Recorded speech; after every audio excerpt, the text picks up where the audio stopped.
Good evening, everybody. I want to welcome everybody to the April 1st, 2024 facilities meeting for the BUUSD. I'm going to call this meeting to order now. It is 6 o'clock, and I'm going to open up the meeting by calling for nominations for chair for the facilities committee. I nominate Giuliano Ceccanelli. Okay, do we have a second? Although we do not have Andy McMichael here, the community member, yet, but we do have a quorum, 3 out of 4 people. All those in favor of Giuliano being chair, say aye. Aye. Hi. Okay, the ayes have it. We have a 2. See, no one really asked me if I wanted to do it. Oh yeah. Do you want to? You know you do. And with that, I'm gonna head out. You've got the rest of this meeting here, and just know how to just shut the computer down. We'll take care of this in the morning. Yeah, and I'll slide over in case somebody else joins. Right now. Just to... All right, folks. Everybody have a good evening. You too. Thank you. Yes. Thank you. Thank you. You're in good hands. All right, I will open up nominations for vice chair.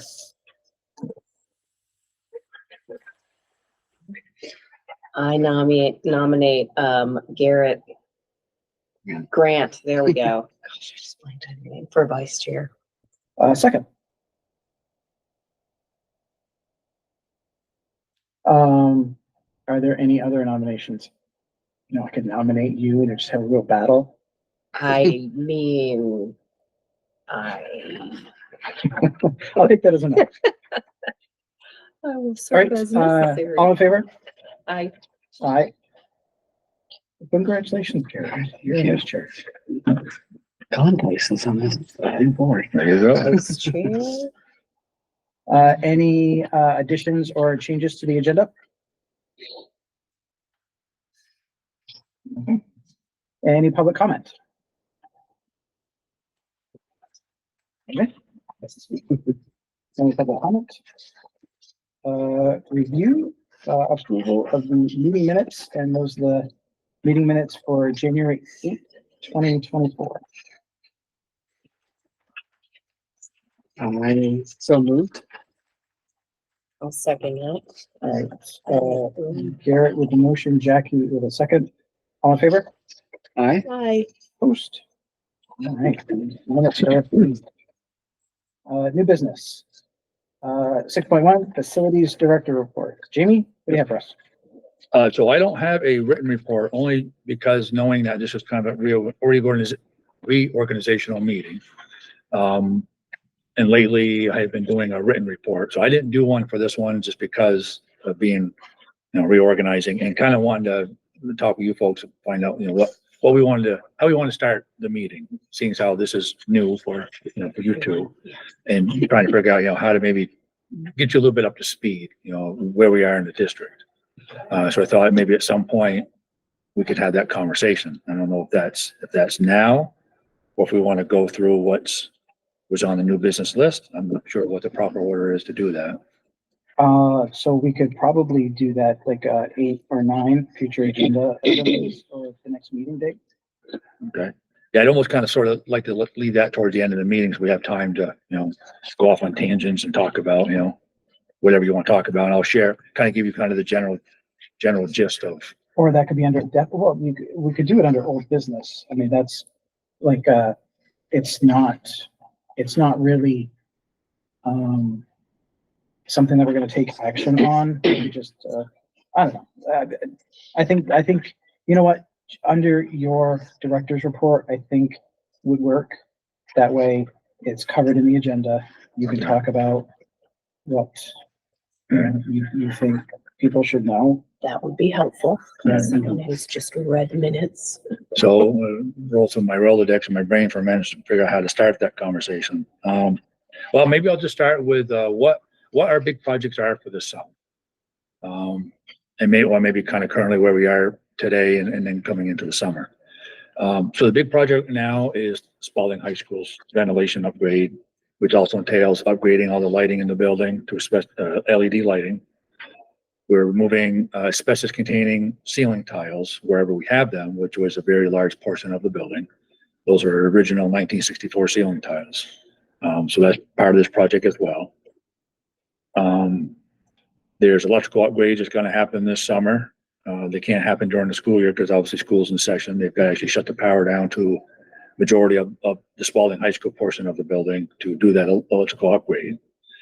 Once that's done, they can then finalize the rest of the new ventilation equipment for the 1, 2, 3, 4, the 4 main core hallways of the building that serves majority of the main core classrooms. That ventilation is a fresh air ventilation as well as dehumidification, which is another name for air conditioning, just a little bit on a smaller scale. So during the warmer months, we will have filtered, cleaned, air conditioned air in our classrooms, as well as the cafeteria, which is a pretty big deal as well when you get into the warmer weather. And then during the winter months, just in reverse, those rooftop units are then the heating units, as well as again cleaner, fresher air, new upgraded ventilation for the building. This project's being paid for by the ESSER funds, with exception of the lighting. The lighting is a project that we took on separately with rebates through Efficiency Vermont, and the savings that we will incur because of the upgraded lighting that more or less is kind of pay for itself over a few years. So that's, and it's the quick gist of that's where we are with the big project at the moment for Spalding High School. This summer coming up, we are with board approval, and it'll be going to the board. I believe the next board meeting, April 10th, is for the board to approve the Berry City Elementary School re-roof project. That's a project we've been doing over the last 5 years, roughly. Take a section of the building as much as we can afford to and get contractors to have time to do, and replacing the existing 1995 original roof with a new roof. This year will be the last year we need to do that, and then that roof will be 100% completed. So that's huge. We're chasing roof leaks all the time. It's one more box to check and call it done, and move on to the next project. Let's see, Berry Town for the summer. No huge projects slated for Berry Town other than floor tiles, taking up carpet or old asbestos floor tiles and going down with new. We do a section of that every year as well.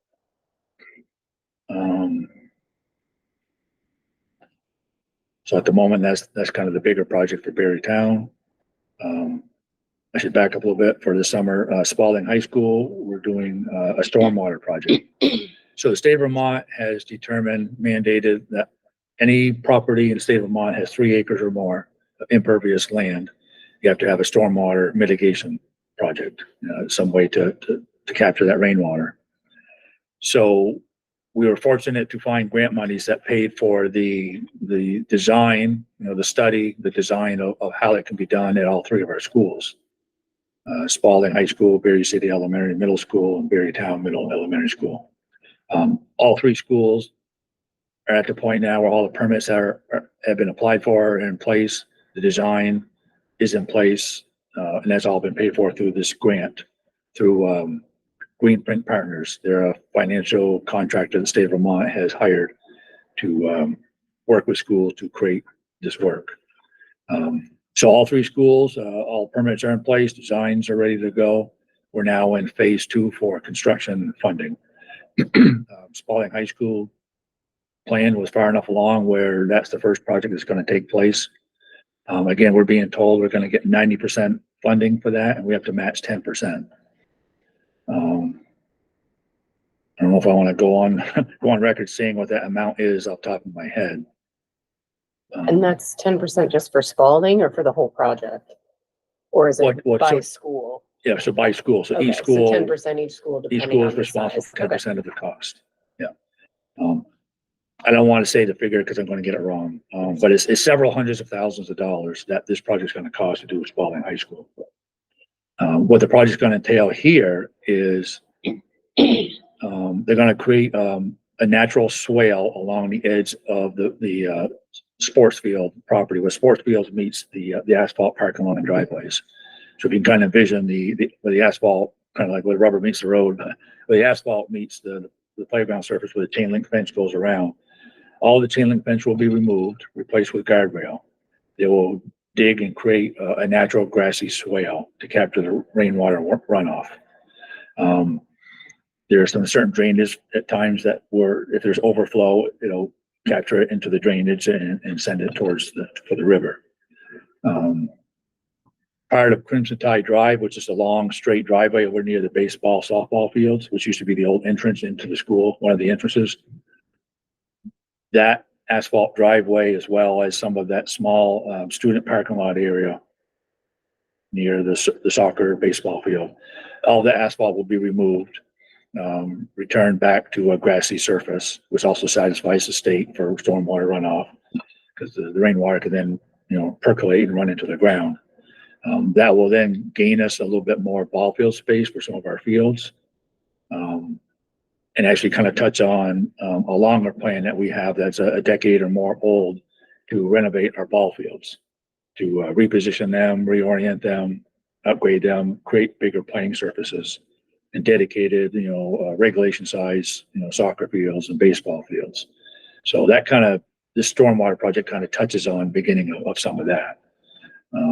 So that'll help maybe for people to envision what this new look can be. Although, we do have renderings of those drawings, engineered drawings that shows, what that field will actually look like. So that's something we can share with you folks too in future meetings. Okay.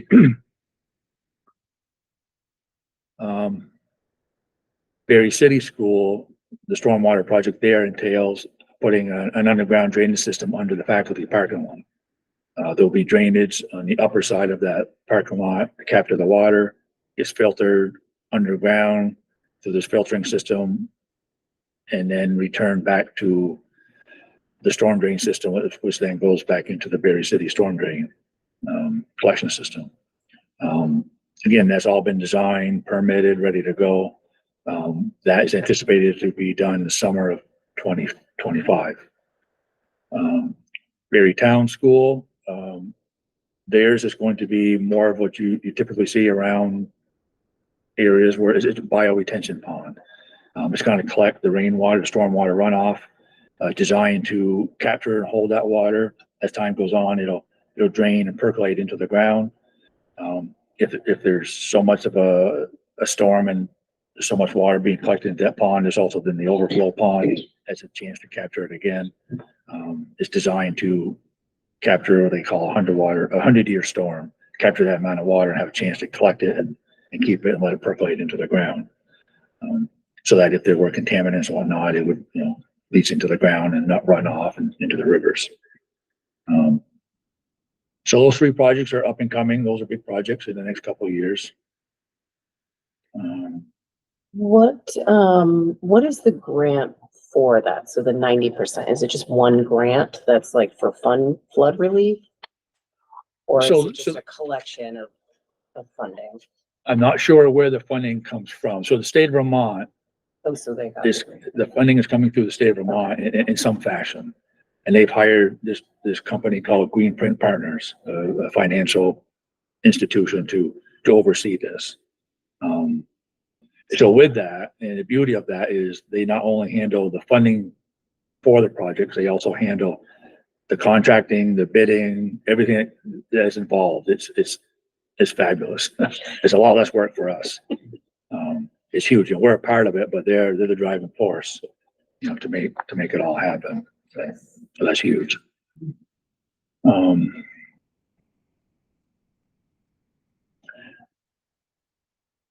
There's so much to talk about. Kind of know where to go from here. So maybe I'll kind of give you a quick little maybe history of each building as best I can. Nancy's got a question. Nancy? Yeah, Jamie, I'm hearing what you're saying, but it says in the agenda 6.1 Facilities Director Report. Is this the report that you're discussing right now? Because I'm not finding it in the packet. Yeah, I didn't include a written report this time, Nancy, just knowing that we were going to have several new committee members. I thought it was best maybe for us to kind of get organized, get familiar a little bit with all that we're doing before we get into kind of the meat and potatoes of business. So that was my approach. Okay, well, I was thinking just the opposite for the new board members, it'd be some, you're giving a lot of information. It's like coming out of a water hose and we're trying to take it all in. So I'm wondering if after this, if you could prepare something to present, especially for the new board members, so they have something to look at, and they, Jackie has got some great questions on costs and grants. If we could just have a bullet point summary, and for myself as well as a community member, and I think it would be a great introduction to the projects. I know you've got a lot to talk about, but maybe just some, the highlights that would be of interest to start out with. Whatever you feel is important for the new board members and the community to know. I just thought it would be very helpful. Yeah. Well, as Yeah. a new board member, I appreciate what you were already in the process of doing. Yeah, okay, thank you. Yeah, so moving forward, Nancy, next month's meeting, I will have the standard written director's report. A lot of what we're gonna be talking about in the coming meetings, I'm gonna say over the next 4 months, 4 meetings, each month we want to discuss the facility assessment report that was done by an outside agency. And that's actually in tonight's packet. But for the same reason, there's a lot of information there that you folks haven't had a chance to review yet. So I wanted to give you that chance to have time to review that, so that in next month's meeting, we can actually discuss and review that report. And thought I'd start with the superintendent office building, because it's a smaller report, kind of give us all a chance on, to learn what they looked at in our buildings, how they addressed it, kind of the system of how they assessed our property. Thought we'd start with a smaller building, and each month we'll review each building, and that will give folks a lot of history of, the age of the building, how big the building is, more or less what it kind of consists of, what's going well for the building, where are we lacking, where do we need to go from here for improvements. So that was kind of my approach there as well, thinking that would help, educate you guys a bit on what our buildings are. I've always offered this too, to do members, facilities committee, is at some point folks want to come and, building at a time, and give you a walking tour of the building. For a lot of people, it's totally new to them. They're not familiar with the building. Or maybe if you have children that go here, or maybe you're a graduate, but it's been a lot of years, you don't really know the ins and outs of the building. So I'm more than happy to give people a tour of the building, maybe one building at a time. It's a lot to take in.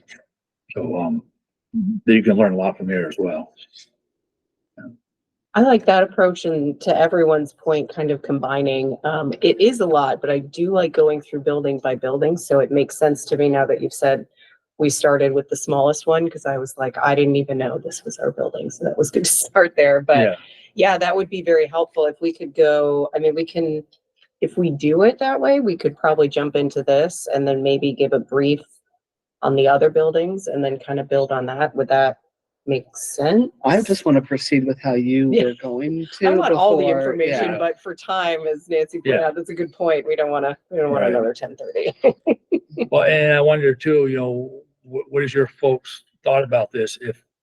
Would we want to tour a building before we read the report, or would you want to read the report first and then kind of see the building, see it, touch it, feel it, kind of thing? What are your thoughts on that? I mean, I'm open to, I definitely would love a tour of the buildings. But again, I am okay with proceeding how you were just about to, and we can do all of that after. Okay. So, yeah. Okay. So yeah, that's what I want to do over the coming, and I say, actually it'd be 5 months. We have 4 schools in the central office. So it's going to take 5 meetings, one meeting, one building per meeting. And I think maybe it's probably more realistic on a day other than the meeting day, to set up a time that works for folks to meet on a Tuesday afternoon at 2:00 or something, whatever, something like that, whatever works for the group, to come by and meet, and I can give you a tour. Yeah. I can literally take you from the roof to the basement and everywhere in between. Right. Nice. I know that would work well for me, if I'm not familiar with the building, just, to actually see the building. I can point out, here's the age of the building, here's what we used to have. And what you see now is maybe what we've improved, or we've added, or modified, or you know, the roof, here's the roof now, but what it used to look like, I can try to paint a picture. And some things we have, I can say, well, all right, what you're looking at now is 1964. This hasn't changed since they built it, you know, but yet here's what we need to do moving forward. You know, here's what we're lacking. Here's how it could be more efficient, you know, whatever, you know, whatever the case is. So that's going to be a lot to take in for you folks. Even for folks that are familiar with the building, you know, they don't see it and, you know, work with it like we do every day. And maybe some of it's a refresher for some people. They, oh, I didn't realize, you know, we had done that, or thought we already did this and we haven't, and why? Or, you know, it's going to be a lot to take in. There's so much I could go on about, but I think that would be a good approach. Is to review the assessment reports and tie it into that individual building. Yeah. Each time we go. So we might be talking over the next 5 months, every month having a site visit. You know, come to the building, give you a walking tour. I think you learn a lot that way. Yeah. So I'm open to discussions. I'm not really sure where you want to go from there. I don't know if maybe that's a good starting point. Yeah. Sure, yeah. Yeah, and if they have any questions, Oh, I'll ask questions. Don't you worry. yeah, I think Yeah. we're just. Yeah. I like move forward, and questions. then as questions arise, just fire them off. Yeah. All right. Thanks, Jimmy. Yep. 6.2, EEI financials. So this was asked for, if I remember correctly, in the January meeting. We met in February and we didn't have a quorum, so we didn't have a meeting. February, March, we didn't have one only because we were so close to the reorganization. Then we chose not to have a meeting because it's just so close to it, it didn't make any sense. So, having said that, on the page here.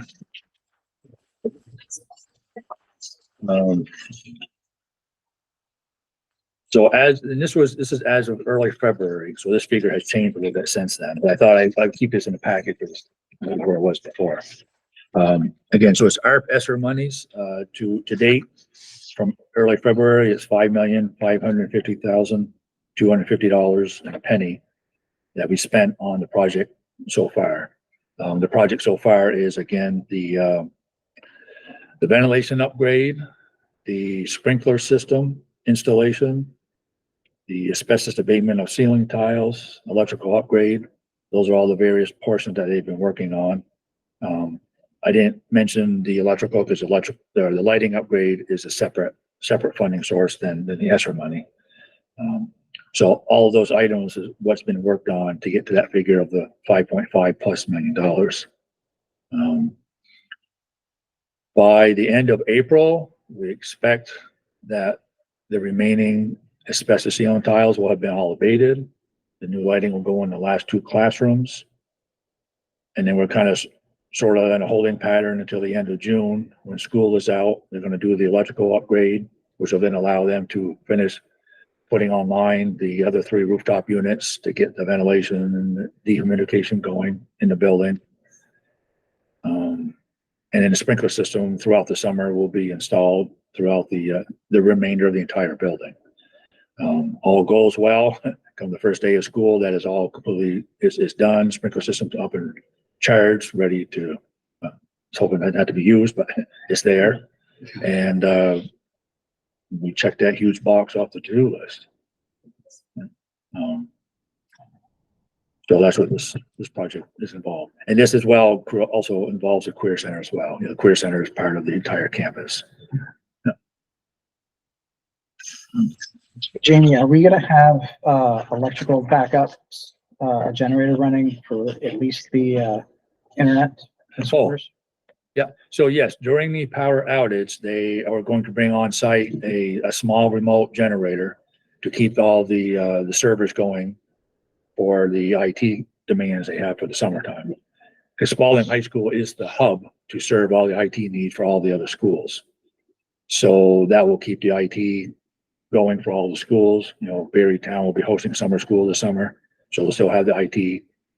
They'll have all the IT needs, as well as keeping our fire alarm panel up and operational.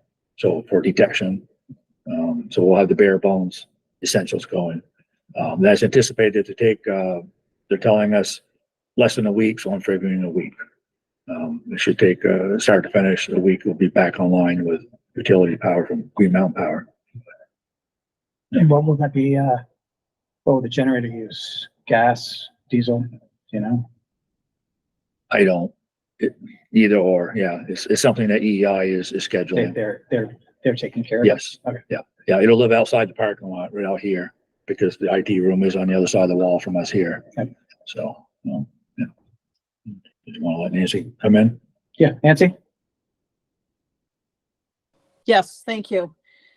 Jamie, just for the benefit of the new board members, and I just want to reiterate, the ARPA monies assigned to this project was 7 million. Is that correct? Yes, the grand total is 7. Okay, At this point, that figure I shared with you is what we spent so far. the 5 million five. So, Yes. okay, so with the remaining work left, can you give us a ballpark?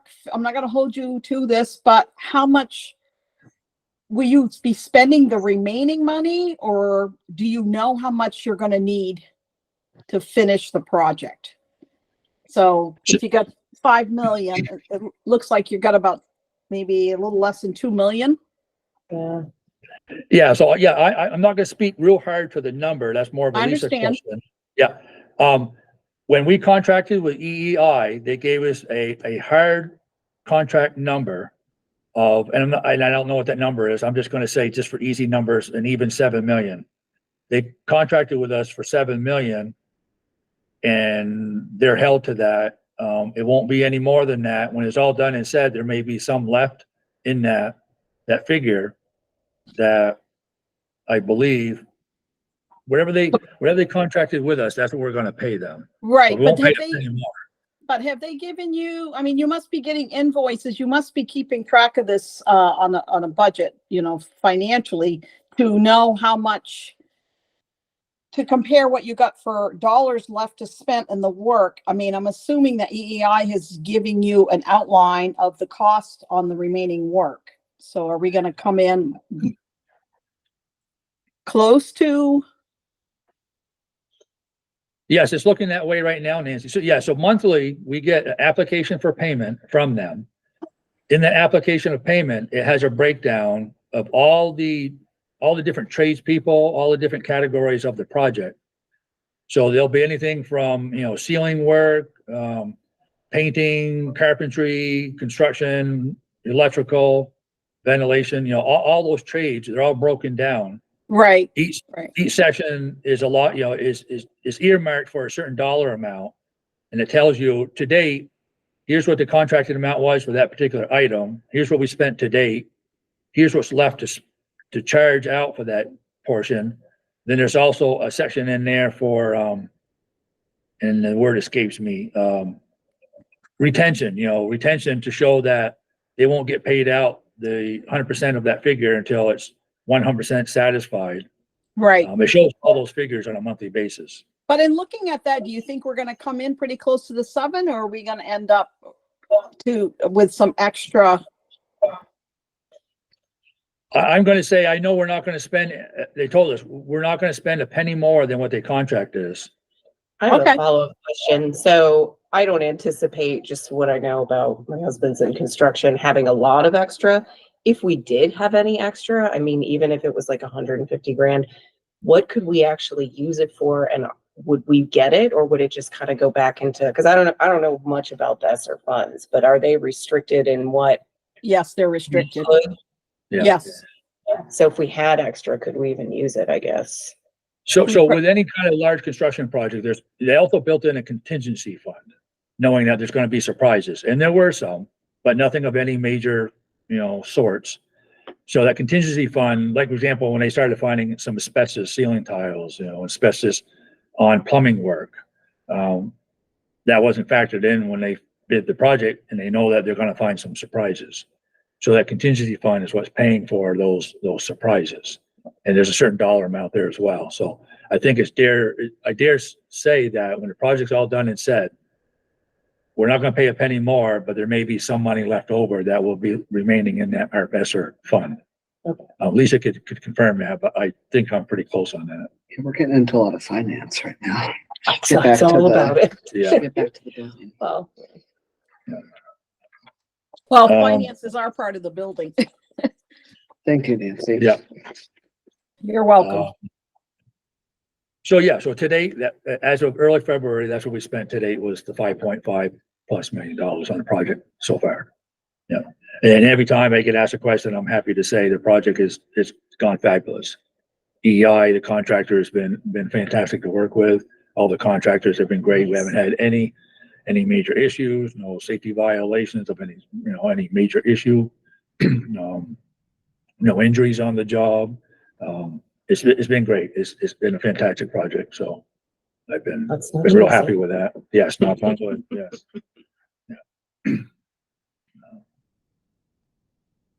Right, any other questions for Jamie? All right, thank you, Jamie. Yep. All right, 6.3, central office assessment report. So like I mentioned earlier, I think I need to give you folks time to read through that before we can really pick it apart. Maybe what I will touch on a little bit is that of the few items that they found in there that were needs for improvement, one of them was upgrading our lighting to LED lighting. We were actually in the midst of doing that when they did the assessment report. So we have done that. We've purchased, hired an electrical contractor to come through. All that lighting is in place. So we're already seeing, electrical savings based on that electrical lighting as well. And one of the perks of that too is in the office spaces, we're actually able to dim the lighting just much like we are here at Spalding High School in classrooms. So that again, even, adds more additional savings when you can dim the lighting, obviously using a lot less electricity. Makes people, more comfortable, happier in their work environment by able to control their lighting levels. For some people where say fluorescent lighting, it bothers some people, gives them headache. It's just a more comfortable lighting, it makes people that much happier. So it's a win-win. That was one of the items on their assessment report. It's an old building, but it's well taken care of building. We can thank ourselves for that, thank our board members for, putting money into the budget to take care of the buildings. We have done a lot of work to that building through the years. So it's a good building, it's in good shape, but like any old building, you got to constantly make sure you keep that budget there to take care of it. Yeah, so they didn't find any real big, red flags, any major issues. But there's always, some improvements that you can do. They mentioned the boiler systems, which is the heating plants for the building. They're in fantastic shape. We service them every year. They're working well. But like anything, they keep improving them, higher efficiency models. That's one of the things they recommend about upgrading those to a more efficient model. That's where you got to sit back and really, look at that study to say, well, if we're going to spend X amount of dollars, how many more years is it going to take to recoup, to get your money back? That's something that I think we need to discuss as a group, as a committee, to say, do we feel this is a good move, or do we continue using that equipment for more years before we're ready to put that money into it? So there's about 3 or 4 items in there that they mentioned that they recommend that we could upgrade, replace, address. The only one that really jumped out at me a little bit is the roof. The roof is not leaking. The roof is in good shape, and it says that in their analysis. But I know it's a 25 to 30-year-old roof, just based on my memory of being here. So I know somewhere within the next 5 years, we want to seriously think about wanting to replace that roof. That's something we'll have to build into the budget. So we have time on our hands to work with that. That's about I'm not calling it a red flag. It's just something to be aware of that we need to put on the next 5 years for that building is the roof. So without getting into more of the weeds of that report, give you folks time to digest it and read it. Yeah, I read through it, and whatever you can give on summary is helpful. Yeah. It's a big report. Yeah. And this, what you have, this is a smaller report. The other schools, it's much thicker. I see. You're Yeah, getting so us that's into the easier stuff. Yeah, so it's gonna take some baby steps into this. So that's a quick rundown on what the assessment reports mean in the buildings and for the central office building. Any questions you want to ask now or, have Jamie, I sort of, research something for you? I have if a need be? general question, because a lot of the stuff's about roof, which is not surprising. We all have old buildings. What, and this is sort of related to like the efficiency Vermont and all that. What is the over under on like different Energy Star roofs or like something, or even like solar panels? That's, I know that's a big cost, but is there any sort of savings? And I flip directly to the energy conservation thing page. Like, has that been discussed in the past? It's been brought up through Is the it not years. really worth it because it's so much output? Like, that's an okay answer too, but Yeah. So the question has come out many times through the years about why don't we put solar panels on our roof? You know, it's a big, wide open, flat roof. We think it makes sense to put solar panels or on there. anything, yeah. So for several reasons, we do belong to a solar consortium for the district. We buy into the solar arrangement for a guaranteed percentage of dollars that we're guaranteed to get back because we belong to it. So we do save money every year. We pay money, but we get money back as well on a solar credit. So at the end of the year, we do save some money, and I can't tell you what that is. Lisa could tell you. So we belong to that. In exchange for, if we had solar panels on our property, we would own them, or we'd have to be responsible for maintaining them. Our insurance company is not keen on putting solar panels on our roofs because it's another element that can damage your roof. All of our buildings now have new enough roofing where we have warranties. If you put solar panels on your roof, then they're probably going to void your warranty. So there's a lot of factors of why we haven't done that. So That makes sense. yeah. So it's not gonna be a question for today, but just in general, as we're doing the tour of the buildings, I'd just love to know more about where we are with ADA compliance and, what service contracts or maintenance look like for elevators, wheelchair lifts. Yep. Et cetera, because I'm noticing that's a recommendation here, but I want to go through it more but just so you know what kind of curiosities I'm gonna bring to Sure. the facilities committee. Sure. Yeah. Nancy, you got a question? I just wanted to contribute to what Jackie was, her question and what you were kind of saying to your, Lisa does have a report which we've asked. We get solar credits. I think it's quarterly or semi-annually, but we take into consideration all of our electrical, the oil and the, is it wood chips, Jamie, you use, or pellets? Primarily, yes. Yeah, so we combine all those sources together, and then Lisa takes the solar credits and applies it to kind of keep down, to give us an overview of what we're spending on those sources of systems. Just so, and if you just send her an email, she probably could provide you that or let you know when that's going to be coming out to the board. Okay, thank you. I don't know where to look. All right, anything else for Jamie? There's a little homework assignment, I guess. Yeah, so you folks have homework assignment to read the report. Yeah. All right, any old business? I do want to mention the parking lot lights up at Berrytown. That was definitely an improvement, going from no lights to lights. Yeah. That happened in December. Yeah, I want to say that around When they December, fixed yeah. those. That was a process. Yeah. Looks good though. And those are owned and managed by Green Mountain Power. We pay a monthly fee for the sake of parking lot lights. So any of our properties, if we any kind of outdoor lighting that's not actually attached to the building, pole lights in the parking lots, those are all owned by Green Mountain Power, and we pay a monthly fee for those lights and for them to service them. So if and when we have an issue, we call them, and it's on them to repair them at their cost. We pay a flat, per pole light fee. We pay a fee on a monthly basis.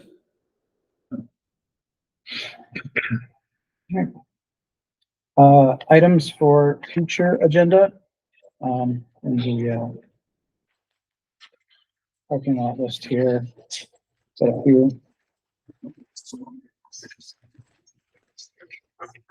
And I don't see that there's a E. that Terry brought up. An F. And then I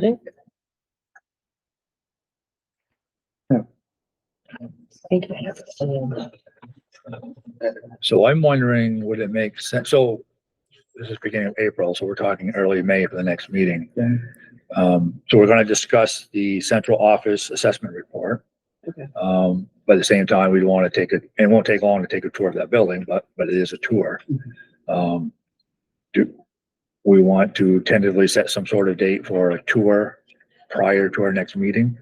Well, we can do that in 9. We'll just kind of Okay. nail Okay. down what could be a future agenda item. Okay. So central office and with the potential of a tour.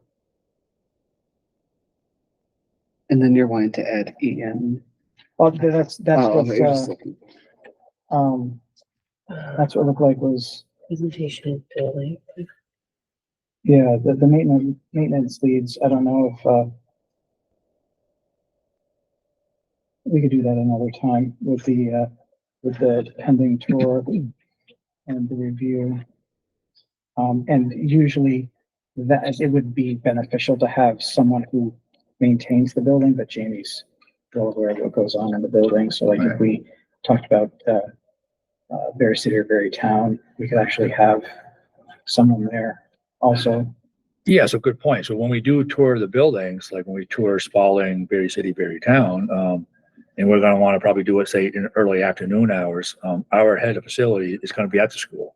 So they can certainly walk with us and they can give you, more finite details that I can as well. And a good chance for you to meet, the person that's ultimately in charge of that particular building, to meet them and hear them share their information and ask them questions. Get a sense, okay, here's this person that's, helping us to take care of this building. Yeah, so kind of kill 2 birds with 1 stone on that one. Okay.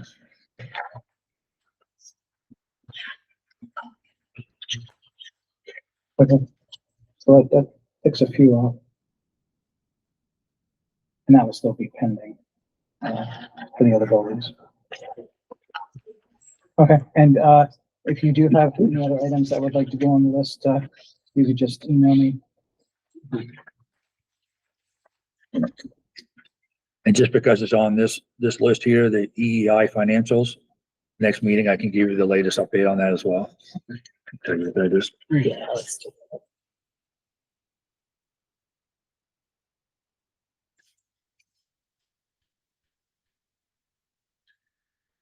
Okay.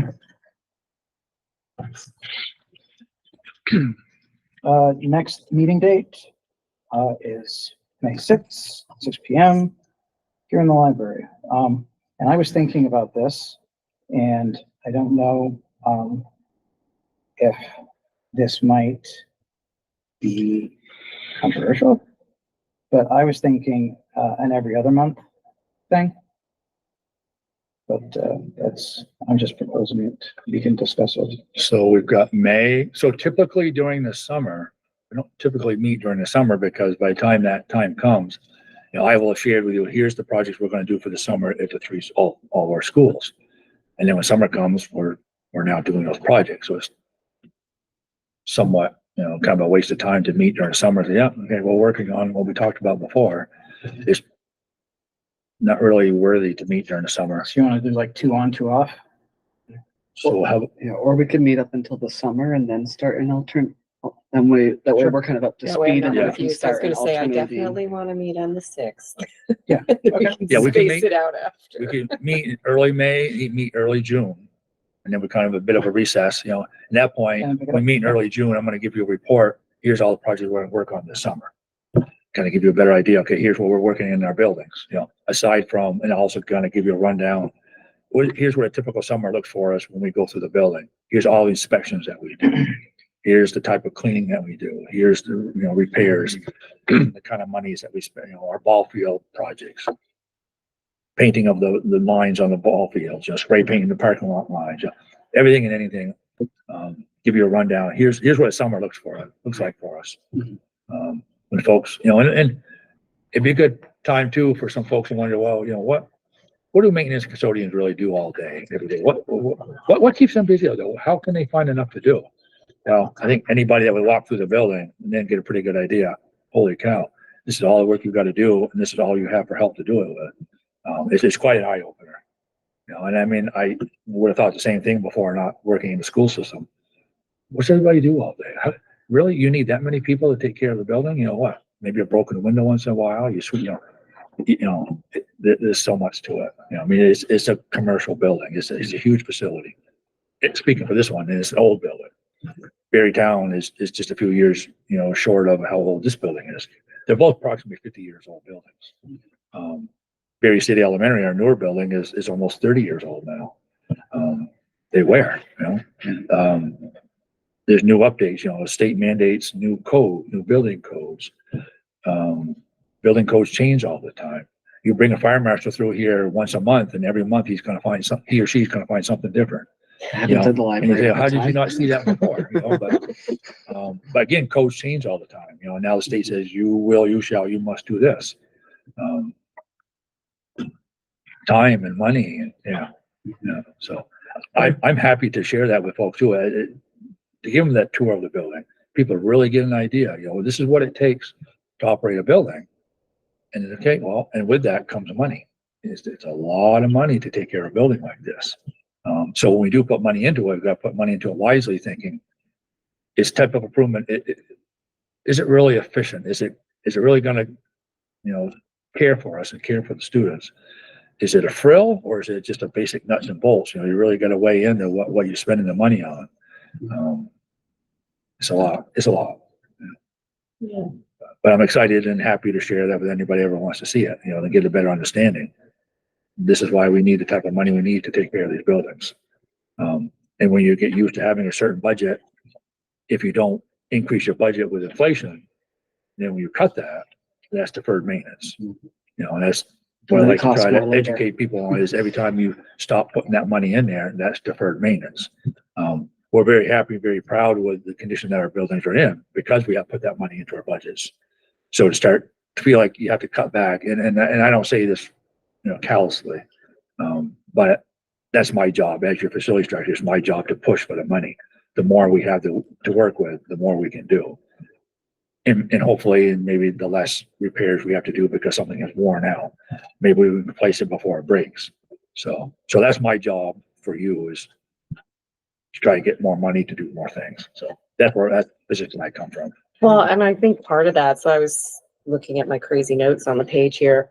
I like this. So the stormwater mitigation, how at Spalding, that's going to lead to more field space. Like, that's a community impact in and of itself. Yeah. And I think the more we learn about how these improvements, I mean, technically these are community buildings. The students have first dibs, but these are our buildings. And I think there's some value to saying, well, and luckily this is mostly grant, but we can get grants, we can get funding. And here we have these fields where you can have the sports teams on it. But like, my kids go to the park at Berrytown all the time, and Berry City, Park 2000 and up in the hills. So I think there's absolutely value in those tours, and in showing that this is, this upgrade is going to increase the quality, increase the longevity, but benefit the community in some real tangible ways.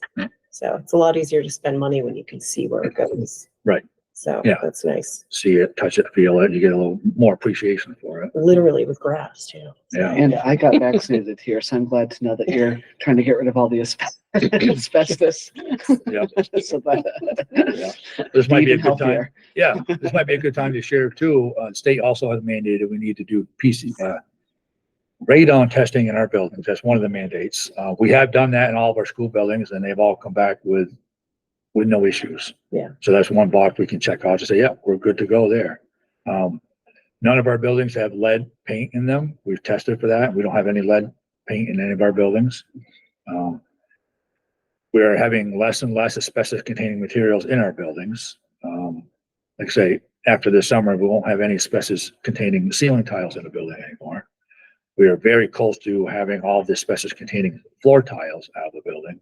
We've got probably another couple summers, and that should be completed as well. Berrytown, we're still in the midst of that project where every year we again pull up carpeting and asbestos tiles and going back with VCT tile. So we're getting there. We've gotten a lot of it out of there, but we've got a little ways to go still. Berry City is new enough where they don't have any asbestos floor tiles there, or any asbestos of any kind in that building. The one thing we haven't done yet is PCB testing. We're waiting for the state to put us on the schedule. It's been deferred a couple times, so I'm not really sure what that date is of when we're on the schedule to be tested for PCBs. So that's we're in a holding pattern for that. We have removed a lot of PCB containing type materials. A lot of it is the old lighting. So for example, we've got all new LED lighting in this building. So that's one potential source that no longer is here. Most of where they find that is caulking around the old windows, sometimes in a floor mastic, sometimes old motors and transformers. So we're hopeful we don't have any or very little of it, but we just don't know yet. So wait and see. But we are scheduled to be tested. We haven't been tested yet.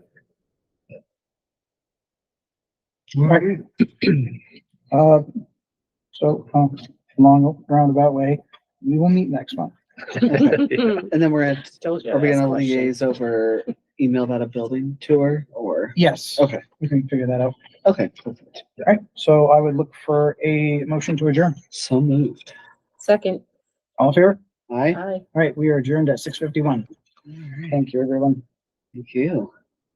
Bye. No one was there. I know.